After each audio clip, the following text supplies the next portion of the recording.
Hey guys, it's Ashley once again with AA Horsemanship, and today I wanted to talk about how people lead their horses unsafely.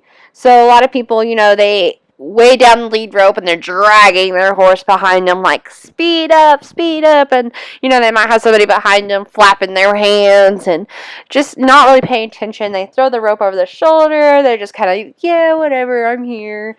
Um, God, there's so many different examples. They drag the rope on the ground and basically challenging that horse to step on it. And I can't say that every horse is going to freak out when they do that, but a majority of them, they step on their lead rope, they're going to freak. And what happens if you're out loose at a pasture and your horse takes off and you have no way to go catching it? And even worse, you're at a show and it's down the road. So, really bad. Then you have the people that hold by the halter and like really like on the halter, like really too close, or the people that are basically at the right spot, but their horse is just dragging behind them. They're not really even with them. So that's another thing that's just really bad, because what if the horse, you want the horse to be even with you. You almost want it to look, oh wow, that horse is leading really well. Or there's people that, try to trot with their horse and you're just dragging them behind. The horse is like, okay, you're really weird. So how do we get a horse to lead correctly, and what does it mean to lead correctly? So I use my stick. It doesn't have the string on. I just put the string on his shoulder there. And you're going to take your lead rope. You're not going to cross it to make a circle. That's bad. You're just going to kind of cross it to where it's not a circle where if he pulls, it's going to tear your hands off. You're going to take your elbow and you're going to put it on the clip where it clips onto the halter, and wherever your hand sits, that's where you're going to grab. So it's basically your forearm length, and that's why it's not too short and not too long, to where you're not constantly in his head with pressure, but you're not anywhere to where if you move your hand, you're having to put it way out in front of you. So we start on the fence to use the fence as our advantage, because horses, when they start off, are going to be crooked. They're going to be basically drunk. They don't understand that they need to walk straight. Obviously, that's like teaching a day one for kids. It's like going from, you're teaching ABCs and you literally teach them A through Z and they have to get it in 10 seconds. No, they're not going to understand that. So, we're going to start on the fence, and basically if the horse needs to be even, you need to be even with the horse's eye, but it needs to be the horse's work, not yours. You don't need to slow your feet down. You don't need to speed your feet up. You just walk. So if the horse is going too slow, you're going to take your stick and you're going to tap him behind you. And if he's going too fast, you're going to do a circle around to tell him to slow his feet down. Now, I'm holding my stick out. The best way I can explain it is kind of like the blind man's stick, where they're guiding themselves to feel around. That's how you're going to hold your stick, out in front of you and down, rather than like a ski pole where you're going skiing. You're not going to do that. You're holding it out like the blind man's stick. Okay, from there, you can work on your stops. For go-to, I lean forward a little bit. Not too obvious where it's like, oh, what is she doing? But enough to where the horse can say, okay, we're going, instead of just walking off. Eventually, you should be able to just kind of, well, I wouldn't say you can just walk off, but you want to kind of give your horse some kind of cue. My cue is I barely move my body forward and I say, okay, let's go. You'll watch throughout my thing when I'm leading horses. That's what I do. So then your stopping is I actually stop my feet and I kind of lean back a little bit, and the horse should say, oh, she's leaning back, that means stop, or slow down if I stop my feet, things like that. So I'm doing this a little bit fast so that it's not a 30-minute video, because that can be a little annoying. So this is definitely sped up to what I normally would do. It's amazing how many horses do not know how to lead, and owners just don't understand that. They don't realize that you actually have to teach your horse how to lead properly. And everybody's like, what? That's stupid. Your horse just leads behind you. No, it needs to be even with your eye. You need to make sure it's safe, things like that. So, we're working on stops, and then eventually we're going to work on trotting.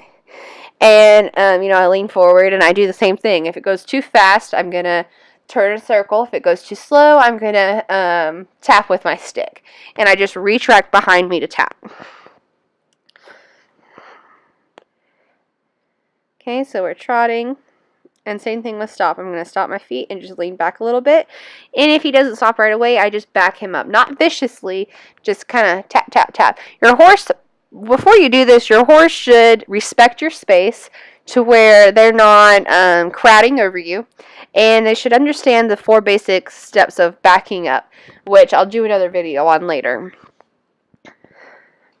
So you should know that you can get your horse out of your space before you do this. And then, I'm cutting out in front of usually you should stay on the round pen or the fence the entire time if you're in an arena. You can use an arena, you can use a round pen, you can use the fencing that your horse is pastured in.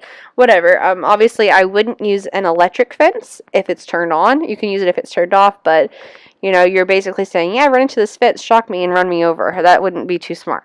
But, I wouldn't cut through without the fence on day 1.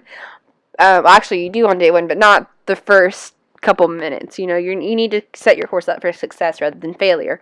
I am here for videoing purposes. I wanted y'all to be able to see and not have to do a bunch of editing out because I'm following the fence, which can be annoying.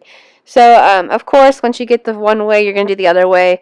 Ideally, I'd still be going the other way. You never can lead your horse too much.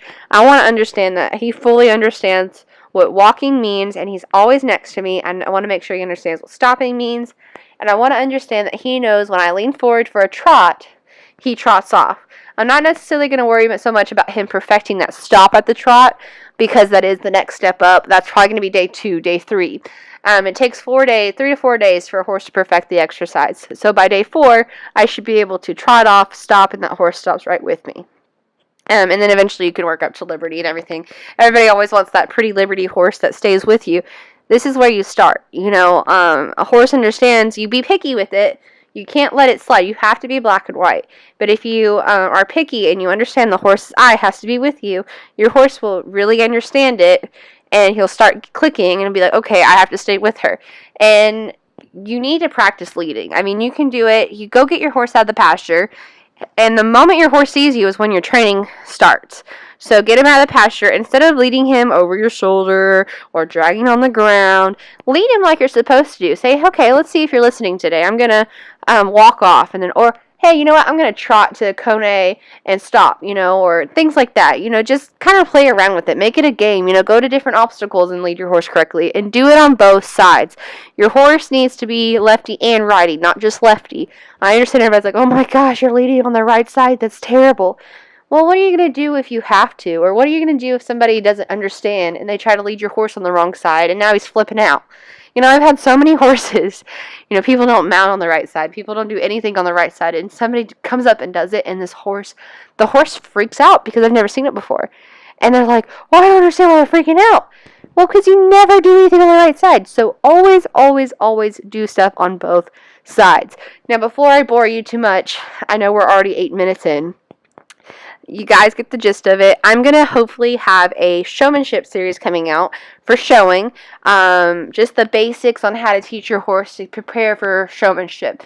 So, you have to have the horse walking and trotting next to you safely and in a straight line. They need to back straight. They need to set up for inspection. They need to pivot, things like that. So, I'm hoping to do a whole series on that with some better quality video where I can actually zoom in and have somebody actually holding the video camera and zooming in on what I'm doing and things like that. But till that happens, y'all make sure to subscribe to my YouTube channel so you can follow along with it. I have tons and tons of videos coming out. I'm sorry it's taking so long.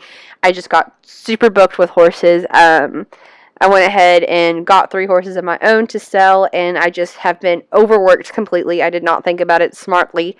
And so I haven't had any time to do videos. So now I'm working on them. So y'all make sure to subscribe to my channel, like us on Facebook, check out my website, www.aahorsemanship.com. You'll find pricing, you'll find what I offer, you'll find information, contact information. Yeah, if y'all ever have any questions with your horses or you want to share something that you want to see on the videos, comment it below or give me a shout out. Call, text me, email me, whatever, message me on Facebook or YouTube, anything, so I can get y'all help with that, because probability is I probably have a horse that has the same issue and I can show you how to fix it. Anyways, thank y'all so much for watching, and I hope to see y'all next time.